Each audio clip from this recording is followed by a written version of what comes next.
Hello, 大家好，欢迎回到外媒看中国，我是安博人。Two of the West's most prolific anti-China propaganda outlets, CNN and BBC, sent journalists into China's rural areas to uncover massive COVID deaths during the Chinese New Year holiday. What they did instead, though, was uncover their own bad journalism. This is Reports on China. I'm Andy Boreham. Let's get reporting. Hey you guys, welcome back to Reports on China after a bit of a break for the Chinese New Year. I've just come back from 3 weeks actually, visiting family and friends in Australia and New Zealand for the first time in 3 years. And now I'm geared up and ready to go for a successful and busy year of the rabbit, countering Western anti-China propaganda. Just a quick update on Shanghai. When I left at the start of January, the city was still pretty quiet, with many people still sick and staying at home. But that's totally changed now. I took a walk down China's most famous pedestrian shopping street, Shanghai's Nanjing East Road, and it was packed and festive. I think China is definitely back on track to resuming pre-COVID life.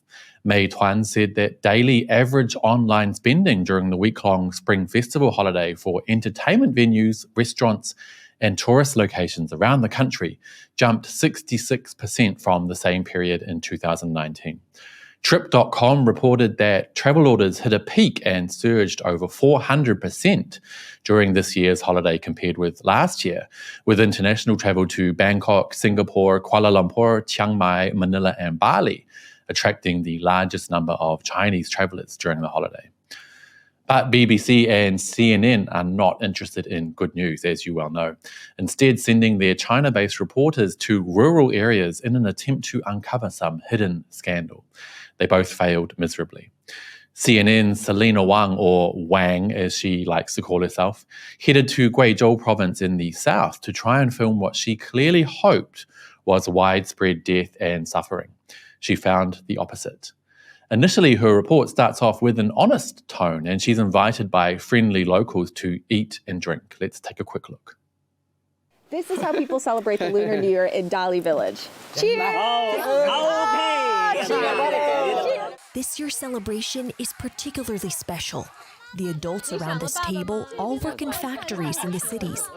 This is the only time when many of them can see their children. The people here are warm and inviting. The people here, they're so friendly. I literally was just walking by and they're like, come join us for lunch. Despite hoping to find death and suffering, of course, Selina can't say that out loud. So instead, as is a common trick with media outlets like CNN, she puts forward a fake goal for her story. Watch. We came to this place in China's southern Guizhou province to see how a part of rural China is celebrating the Lunar New Year without pandemic restrictions. That is clearly aimed to mislead the audience into believing they're visiting the area for friendly reasons. The reality is, and this is something Selina and CNN know very well, rural areas of China were very seldom hit with lockdowns, restrictions, or outbreaks.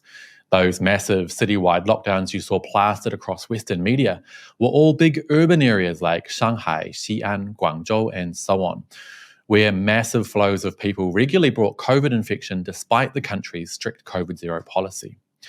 Selina claiming they're visiting to see how rural areas are celebrating without COVID restrictions is a blatant lie, and it relies on you, the audience, being uninformed about the situation here in China. Next, Selina is shocked when she finds an elderly woman not wearing a mask. Clearly, she had hoped that the area's elderly would be sick and suffering, not healthy and living their lives. Let's take a look. 你们一直都没戴口罩。我也没戴口罩的，没都戴，我是身体好，是不都戴。那你们打几针疫苗？我那来疫苗没？打预防针打的。Now Selina tries a couple of common CNN tricks. I'll play the part through, but watch really closely and see if you can spot them. But we run into another group of young people who say otherwise. The man in the brown jacket with his back turned is a doctor at a hospital in a nearby city. 现在都好了。但是他们不知道是阳性，他们就觉得感冒了。应该反正跟感冒差不多。因为你们会自己测嘛，如果不测，可能也不知道是。好像是怎么？就是没有确诊嘛，但是症状应该是那种症状，应该是确诊的，但是都没去检查。Okay, did you get that? First, Selina tells the audience she came across a doctor whose story differs. Sinister, even though his account is exactly the same as the elderly woman she just interviewed. Next, and this is the really dodgy part, but something Western media do in their China reports often, she mentions the man is keeping his back to the camera and blurs out his face because this subliminally gives the audience the feeling that he's saying something he shouldn't be saying and that they're protecting him from the evil CCP. Firstly, his back is to the camera because Selina is on the opposite side and he's being polite by talking to her face on. Secondly, nothing he says is scandalous or some kind of scoop. He simply mentions that people have caught COVID, didn't have major symptoms, healed, and got on with their lives. The blurring of his face is simply to add an element of danger and to deceive the audience. Next up, Selina visits a local fever clinic and is visibly shocked and disappointed that it isn't overflowing with the sick and dying. Honestly, this part made me so angry. Take a look. We walk inside the fever clinic. It's almost entirely empty. In the main hospital area, there are more people, but it's not packed. It's a stark contrast to the images of overflowing hospitals in major cities across China from weeks before.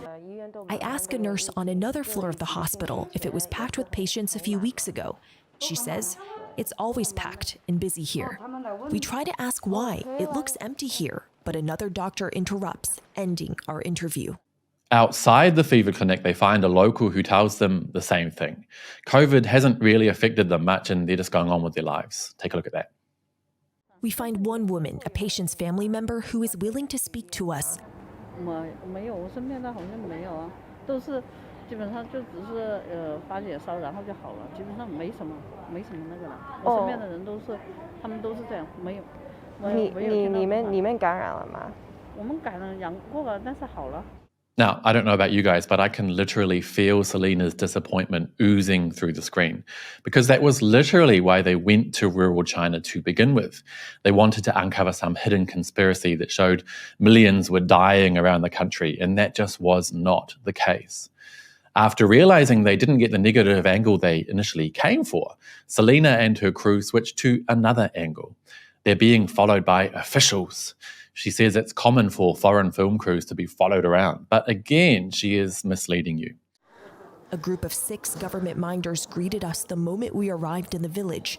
It's common for local officials to keep a close eye on foreign journalists in their jurisdictions, but they were especially persistent in this village, following our every move. So we just wrapped up the interview and one of the government minders is sitting out over there. Now, those people are from the local media liaison office, which is in charge of all media in their area, whether it's news, music videos, movies, or TV shows.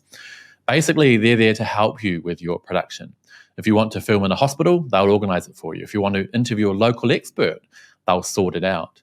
Now, Selina and CNN are not required at all to gain their permission, but they will want to keep an eye on any production going on in their area. That is literally their job. And it's not just foreign news crews who will encounter local media liaison officers. Chinese media are also required to touch base and at least let them know in advance what they're planning to do. In fact, it's customary that whenever you go to a town or village to film, you let the local media liaison office know and even meet them for a meal or two. That's just polite.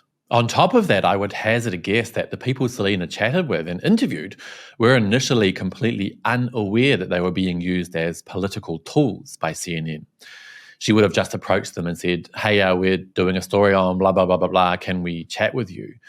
Media liaison officials stepping in and warning the locals can only be expected with the amount of blatant propaganda the likes of CNN and the BBC produce regularly about China. Selina ends her terrible piece utterly and completely contradicting her own investigations and her own experiences.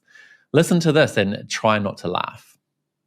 China CDC says the COVID peak across the country has passed, but in rural areas like this, experts say there's likely far more silent suffering. People who died at home because they couldn't afford to go to the hospital or were unable to get there on time. Yes, CNN, the people are suffering so silently that even when you went to rural China and barged into people's homes and entered local fever clinics, you couldn't see anything that backs up those ludicrous claims. But that is Western media, you guys. They're so confident in their lies that they can even do so after showing you that the complete opposite is true. Unbelievable. BBC also sent what appears to be one of their interns based on the quality of their story to another rural area in China and came up with this dramatic headline. China COVID. Coffins sell out as rural losses mount. Now, as I've told you guys many, many times, a large percentage of the public gets their news from headlines only. They'll scan through Twitter or a news website and read the headlines alone without bothering to read the full article. Upon seeing this headline, the average reader will believe there's some kind of mass death happening because of COVID, so much so that coffins have sold out.